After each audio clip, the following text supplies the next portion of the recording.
sa kanila State Duterte at General Torre. Ganito kasi yun, guys. Isa pa rin akong DDS supporters. Hindi mawawala sa akin yan. Kasi buong angkan ko, buong pamilya ko, taga Davao. So, DDS supporters pa rin kami. Solid talaga kami DDS supporters. Pinalabas ko lang yung videos ko kasi pinalabas ko lang talaga ang sama ng loob ko kay Mayor Baste Duterte. Kasi akala kasi namin kaya niyang ipagtanggol ang lahat ng taga Davao City sa kahit anong karahasan o paraan sa kalaban, di ba? So ganito yung istorya. Si Mayor Baste Duterte ang naghamon kay General Torre ng suntukan. Yan ang tunay na istorya. Tapos kumasa si General Torre sa hamon niya na makipag-boxing na lang. Totoo naman yung sinabi ni General Torre. Dapat talaga ganyan. Dapat may charity. Wala namang masama doon sa charity na sinasabi ni General Torre, di ba? At least makatulong sa sambayan ng Pilipino na nasa lanta sa Baguio, di ba?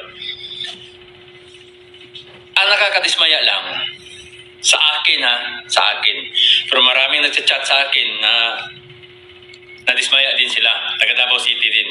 Nadismaya din sila. Hindi lang pala talaga ako taga Davao City na nadismaya lang sa parang action ni Mayor Baste Duterte na umayaw, di ba? Tapos meron bang nagtatanong na magkano daw binayad sa kabila sa akin, nabayaran na daw ako. Hindi ganyan. Hindi kaya bayaran ang pagka-DDA supporters ko. Di ba? Pinalabas ko lang talaga ang sama ng damdamin ko ba. Ganito kasi yan. Walang karapatan na magsabi si Baste Duterte na magbigay siya ng kondisyon kay General Torre. Idadamay pa niya ang presidente, wala namang kaalam-alam yung presidente sa mga hamunan nila, di ba? Idadamay pa niya yung mga hair political drugs na dyan. Wag ganyan. Kung naghahamon ka, tapos pinapatulan ka, yun na. Susugal ka na. Hindi yung ang dami mo pang dami mo pang chichiburichi na para sabihin mo na lang sana na hindi mo kaya. Marami namang magrepresenta na sila na lang lalaban kay General Torre para mapagtanggol ka lang, Mayor Baste Duterte, di ba? Hindi ganyan. Pangit mga ganyan, di ba? Nakakahiya sa Davao City pa ganyan. Kala pa naman natin, di ba, na ang Davao City is maisog, di ba? Sayang ang tato kapag ganyan. Pangit. May mga tato tayo, sayang mga tato natin. Kakasahan tayo, matanda na. Kakasahan ka ng matanda na ikaw pa nga ayaw na mas bata ka pa. Di ba? Marami din nagsabi na baka nahiya lang si Duterte, si Mayor Baste Duterte na patulan si General Torre kasi matanda na.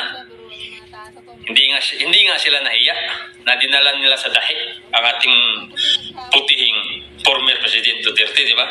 So pagkakataon na sana natin yun, Mayor Baste Duterte, na may palabas natin ang galit sa kanila, di ba? Pero parang umayaw ka eh. Yun lang naman eh, opinion ko yun. Pinalabas ko lang talaga ang sama ng loob ko sa'yo. Sa mga nagsasabi dyan na magkanong bayad sa kabila sa akin, hindi nila kaya akong bayaran, di ba? Pero kung bayaran man nila ako, tatanggapin ko yan, di ba? Pira yan, sayang. Hello guys, magandang araw sa inyo.